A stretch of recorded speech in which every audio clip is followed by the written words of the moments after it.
Okay, let's grill here. I got a 5.5 pound brisket that I'm going to cook on my big green egg. I'm going to start it late this evening. Cook it through sometime tomorrow. It gets up about 190, 200 degrees or so. And I'm going to make a basic blonde rub. I've got a 1/4 cup of salt, a 1/4 cup of turbinado sugar, and a tablespoon of garlic powder. And this is a 1/4 cup of peppercorns that I'm going to crush up in this blender.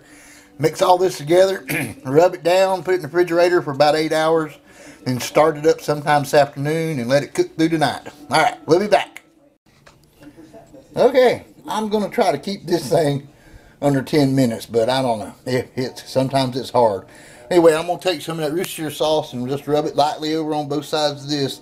I'm going to mix this rub up, just a simple rub, and I'm going to put it on there and I'm going to wrap it up and throw it in the fridge. Alright, we'll be back.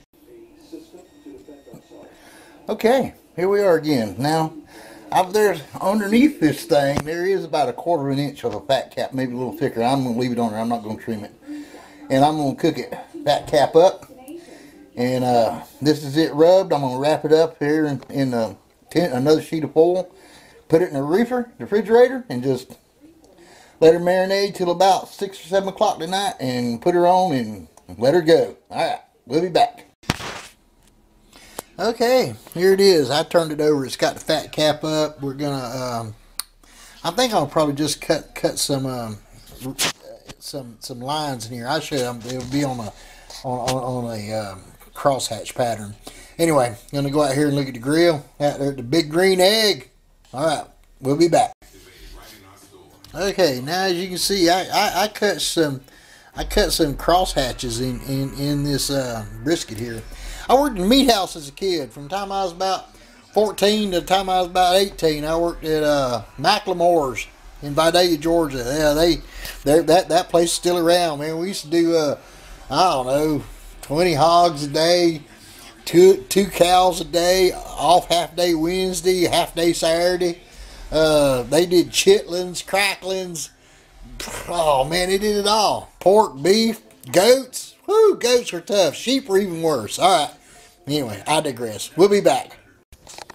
Okay. Alright, here's that golf club I like so much I just bought a couple weeks ago. Now I'm going to stick that down in there. And, hold on. Alright, a little trouble on the network there. No, it's still burning, but anyway, there's this thing here I got to deal with. Alright, I'll be back. Okay. I got the DigiQ out here tonight. It's about 56 degrees according to the temp thermometer up there in the pit thing. All right, I got this. I got this golf club. This thing is great. I mean, this golf club is good at lighting up this big green egg as this thing is controlling it. All right, we're expecting a lot of rain tonight, so I got the fan. The pit viper, I got it closed off with some tin foil because I do not want it getting wet. I'll put a Rubbermaid or whatever. I'll put a basket over that thing. I got the here. It's running. All right, now this thing will take about 15 minutes or less. No, about probably 10 minutes for this golf club to get this stuff going. It's running on that propane bottle right there. All right. We'll be back. We're going to put on ourselves a really nice brisket tonight. Alright. We'll be back. Okay. I'm going to stick this probe into about, I don't want it in the thickest part and I don't want it in the thinnest part. I'm just going to, it's like giving my wife a Lovenox shot. That beef jumped when I did that. So does my wife. How many more we got? 9 more. Lovenox is for my wonderful, lovely assistant here. Alright. I got the probe in there. We're going to stick it out there on the grill. We'll be back. Okay, as you can see, this thing's starting to catch up. Anyway, I've got it set. I haven't set the DigiCube yet, but I'm going to set it for 225. But it's catching up. I'm going to put a drip pan here because I don't want any of this grease, fat dripping into my pit, queue, wherever. I don't care. It just ruins it. Anyway, we'll be back.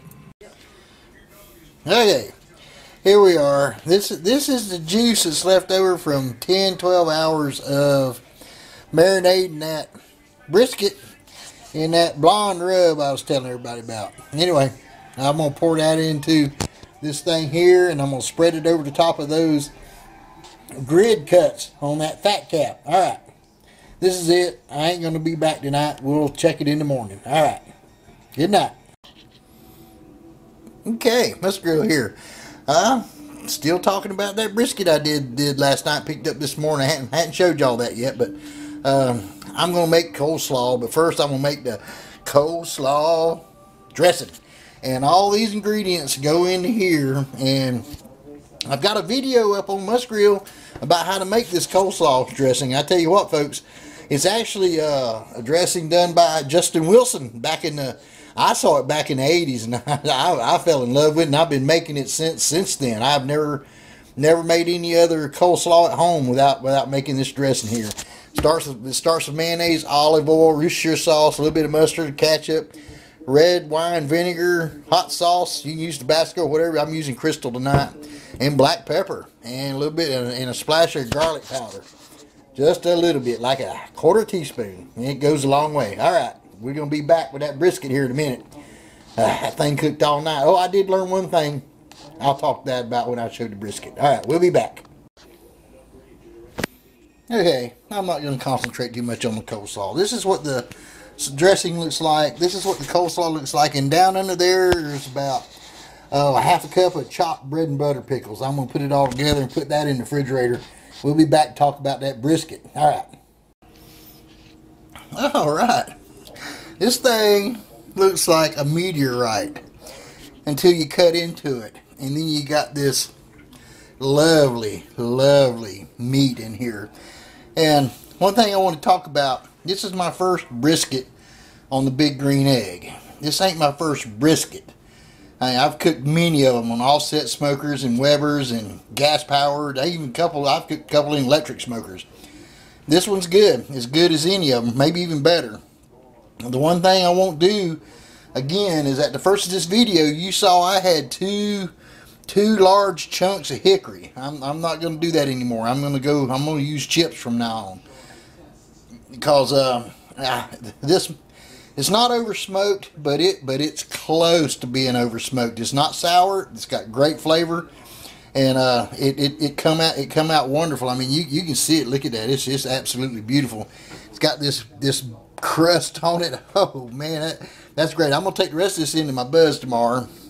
I'm gonna keep this chunk for me and my wife tomorrow night, and I'm gonna heat this up. What I like to do is, I did this morning, I let this poor blind dog out to go do her thing, and I got looked at the Big Green Egg. Temperature thermometer said it was 195, so I pulled it out, put it on this plate, stuck it in the refrigerator. It's been in there since 6 o'clock this morning. It is 4:26 in the blessed afternoon right now here in North Carolina, and it's miserable. It's rainy. It's 37. Anyway, if this thing cooked up good, what I'll do is I'll put a little bit of my favorite barbecue sauce on there. I'll put it in the oven for about 25 minutes at 325. Get it warmed up again. It'll look at that. Can you see it? Can you see that juice in there? Look at that. Still moist as it can be.